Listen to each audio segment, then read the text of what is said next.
ازيكم يا بنات، عاملين ايه؟ طبعا احنا متعودين ان البطاطس بتتحشي لحمه مفرومه. لا، افرضي ما عندكيش لحمه مفرومه نحشيها فراخ. اللي عندك هنشغله. آه المره دي احنا هنحشي البطاطس بفراخ. تابعوا بقى معايا. طبعا احنا كنا قلنا ازاي بتتقور وعشان تتحشي. طبعا اهو الزيت اتقدح.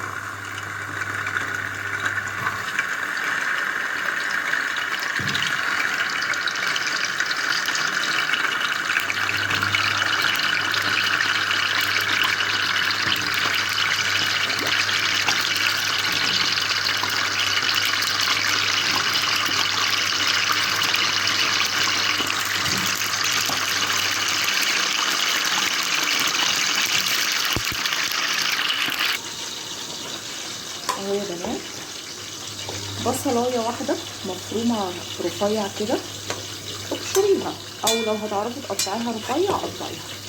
تمام، هتاخدي منها معلقه اهي، تحطيها هنا عشان الصوص اللي احنا يعني هنحطه على البطاطس. تمام،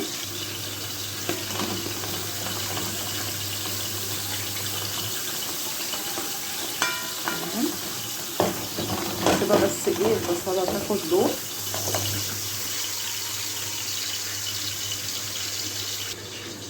طبعا هنا مقطعين الفراخ شرايح رفيعه.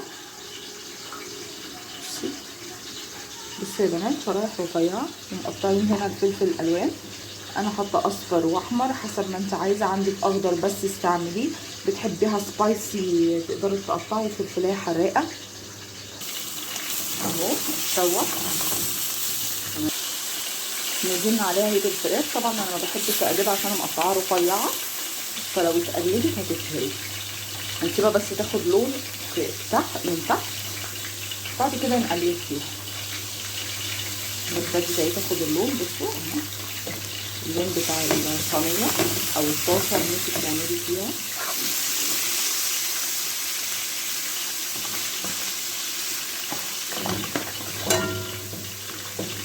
كده براحتها خالص، تاخد اللون اللي هي عايزاه براحتها.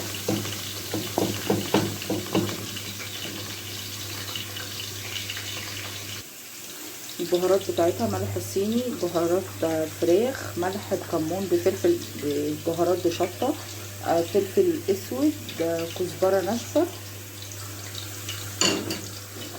تمام، دي البهارات بتاعتها.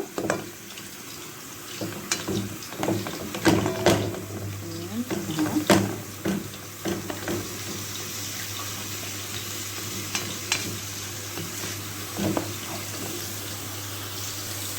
بعد كده هننزل اهو بفلفل الالوان،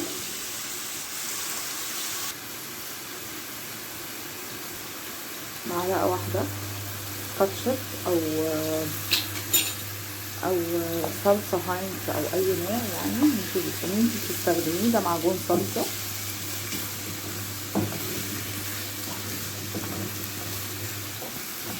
بس كده هنسيبها طبعا تشرب الميه بتاعتها.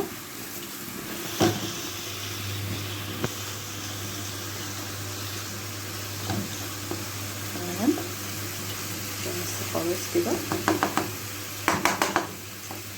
هنسيبها بقى تاخد تشرب الميه بتاعتها وتتشوح براحتها. هنروح بقى نعمل الصلصه. تومه، بصله، معلقه صلصه، معلقه واحده ما تكتريش.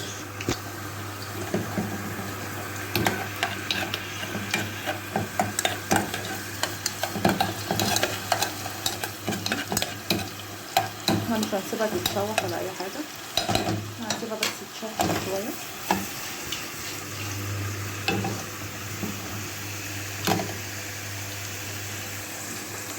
هننزل بعصير القوطه.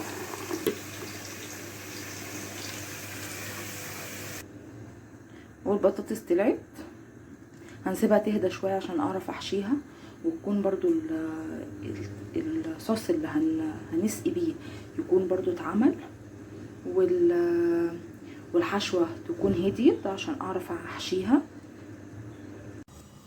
اهو يا بنات هنحشيها كده. طبعا هي سخنة بس عشان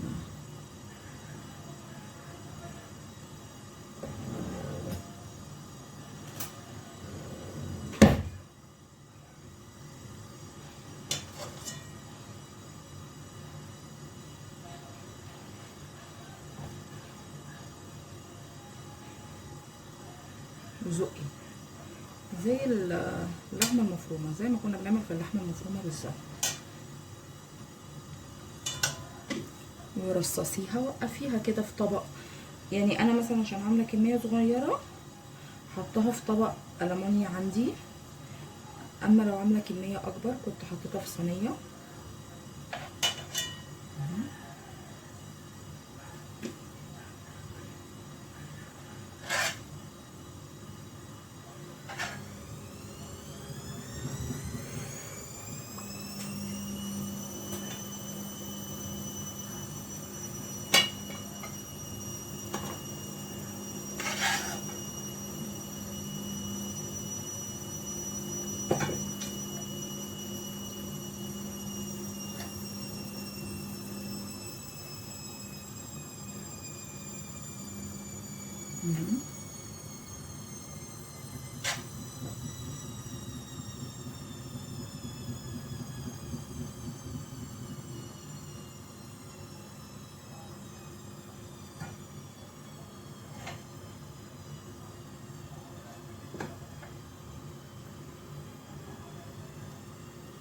تمام، هحشيه وارجع لكم تاني يا بنات. طبعا انا حشيتها اهو يا بنات. القوطه اللي احنا قلنا عليها اهي، طبعا انا حيقتها. تمام، هنخليها بس تاخد لون في الفرن اهو بس كده. هندخلها الفرن وما تطلع من الفرن هوريها لكم. البطاطس اللي محشيه فراخ طلعت من الفرن، ده شكلها بعد ما طلعت برضو من الفرن. جربوها يا بنات، ما تنسوش تعملوا لايك وشير وسبسكرايب وتفعلوا علامه الجرس عشان يوصل لكم كل جديد مني.